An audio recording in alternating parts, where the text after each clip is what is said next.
Wowe mukobwa ibintu wasanga utari ubizi ku musore cyangwa se wowe musore wasanga ibintu utari ubyiziho. Tugiye kuba twaganira ku bintu 10 bigaragaza umuhungu wiyubaha, nuja guhitamo cyangwa se ushaka umuhungu wiyubaha, ibintu 10 uzabigendereho, ubanze ubimenye neza kubera ko nubigenderaho mu buzima bwawe bizakugirira akamaro cyangwa se uwundi mugenzi wawe ushobora kuba wamugira inama utarabona iyi video. Kanze nkubwire ibintu 10 rero tugiye kuvugaho bigaragaza umuhungu wiyubaha, ahari abasore benshi cyangwa se bafite impano, ubwenge, ibitekerezo cyangwa se ugasanga imyitwarire ye niyo yabuza uwo musore kuba yagera kure.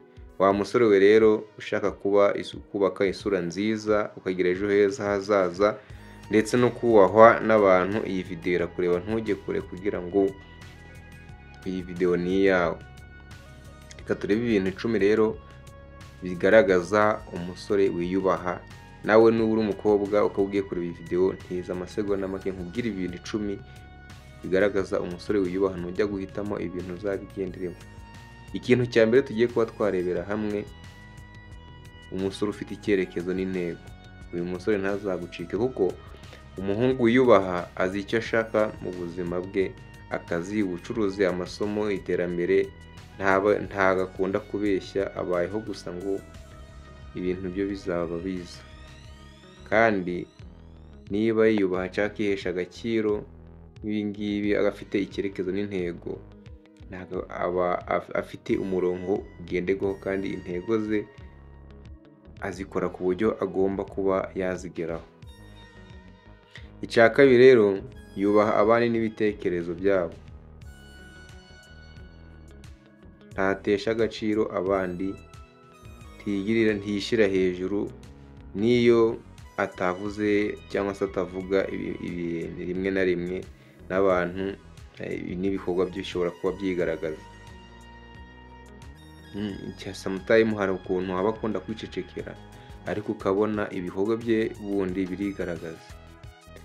Icya gatatu nakubwira, azi kwita ku mubiri we isuku. Isuku nayo ni ingenzi mu buzima bwawe cyangwa se mu buzima, kubera ko umuntu utagira isuku nanone biragoye kuba yagira agaciro mu bandi cyangwa se kuba yagira abandi bantu bashobora kuba bamukunda. Isuku si amafaranga menshi, ahubwo n'imyambarire isobanutse, umwambaro uhumura neza, ukawumesa inshuro wenda nyinshi, no kwitaho umuntu, kwita umubiri wawe ukagira mbese isuku, bishobora kuba byakugirira akamaro bikakugeza kure. Reka twigire ku cya kane, ndagira ngo ugende ubinota ahantu kubera ko ibintu ni ingenzi cyane. Kuvuga make agakora menshi.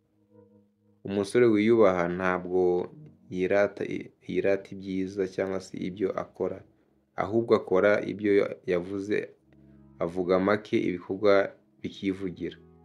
Usanga akora cyane ku buryo nawe umubona umuntu akaba yamukurangira amaso yawe akaguha. Icya gatanu tugiye kuba twarebera hamwe, ntavuga nabi abagore, yirinda amagambo abeshya cyangwa se amagambo asebanya cyangwa se abambura agaciro. Azi kubaha abagore. Niba utubaha abagore rero ukagenda ubatesha agaciro, nawe ibintu nyine ntabwo ari ibyawe, ntamenye yuko muri ibintu 10 ko utarimo. Kandi nawe niba uri umukobwa ukaba umuhungu afite ibi bintu ndi kugenda mvuga hano, uyu muhungu umenya yuko nta ndangagaciro afite. Icya gatandatu turarebera hamwe hano muri iyi video, ubumenyi, amafaranga cyangwa se bari na discipline. Niba afite amafaranga akaba afite na discipline, ibyo bintu birahagije. Ubundi benambi no mu kazi, iyo ufite discipline, ukaba ufite imico myiza, ukaba wirinda kudasebanya cyangwa se gusebya abagenzi bawe, menya nawe akazi ushobora kuba wakarambamo. Yirinda ubusore bwo gutakaza amafaranga mu bintu bidafite akamaro. Akora budget kandi agatekereza ku buryo buzima, kuzigama amafaranga no gushora mu bintu by'igihe kirekire, kuko abacunga n'ejo hazaza. Ugasanga yirinda nyine ibintu byo gusesagura amafaranga ngo abonye kino na kiriya agiye guhita kijyamo, ahubwo we aba afite gahunda igenderwaho, kandi iyi gahunda yihaye n'impaka ayigereho. Icya karindwi rero turarebera hamwe, yirinda ubusinzi n'imico mibi no kwitesha agaciro. Ntiyiyemera kandi inzoga niyo yazinywa ashobora kuzinywa mu rugero, ntakunda kunywa ibiyobyabwenge cyangwa se abamushuka bamuyobya mu bitekerezo bibi cyangwa se bidafite akamaro. Yifitemo ijambo ryo kuba yahakana ku buzima bwe igihe hari ibishuko agiye guhura nabyo.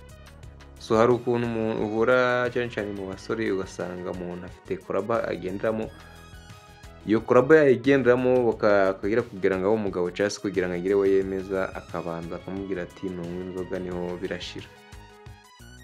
Akenshi murabizi abasore bakiri kubyiruka bakura bari kujya mu bintu byinshi bitandukanye, ariko niba ugize amahirwe yo kubona iyi video, ntabwo nkeka ko ibi bintu utari bubigenderemo, ahubwo nawe ugiye gutangira kwifatira imyanzuro ku buzima bwawe.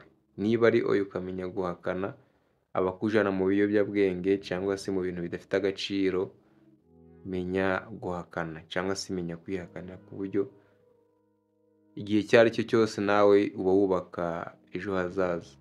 Ubundi baravuga ngo iyo ukora cyane cyangwa se iyo ushaka kugera ku bintu byinshi ugakora cyane ukabiha umwanya, kandi ibyo bintu byawe bigacamo wubaka ejo hawe hazaza, uba wubakiye igisirikare kizagufasha ejo hawe hazaza cyane.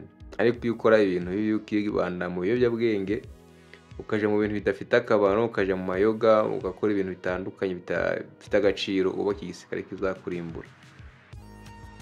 So rero ugomba kubyitaho. Ni icya munani tugiye kuba twarebera hamwe, yubaha umuryango we n'aho akomoka.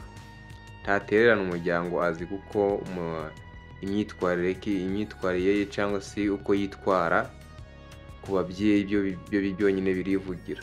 Ariko ababyeyi bawe nabyo baba bamuzi uko yitwara, kandi abakunda kubaha umuryango bitewe n'uko ababyeyi be bashobora kuba baramuhaye iyo discipline cyangwa se ubwo burere bitewe n'aho akomoka cyangwa se akabuhabwa n'abandi, ariko ugasanga aho akomoka ahawubaha cyane kurusha ahandi hose hatandukanye.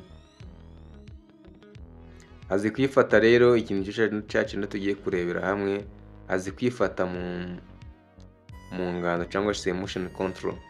Ntiyirirwa arwana cyangwa se atukana ku mbuga nkoranyambaga, afite ubwenge bwo gucunga uburakari bwe.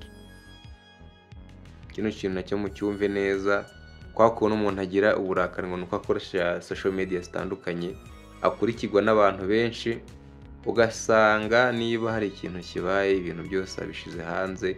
Niyo muherutse kubona ibyabaye ku kiganiro twakoze ubutaha kuri ya mpano, kuba yarashwaye na mushuti we, ibintu amabanga yose agahita ajya hanze. Rero wabikoze sinumva ko afite indangagaciro zirenze, kubera ko gusebya mugenzi wawe ku rwego rwo hejuru nanone ntago abo ari byiza. Nuko washwanye na mugenzi wawe, ibintu byose ugahita ubishyira hanze kuri izi mbuga nkoranyambaga, ntabwo ari iby'agaciro kandi ntabwo ari byiza cyane. Ugomba kugira umuco ugenderaho. Reka twigire ku cya 10, ibindi byorere ngo arangwa n'ukuri no kwizerwa.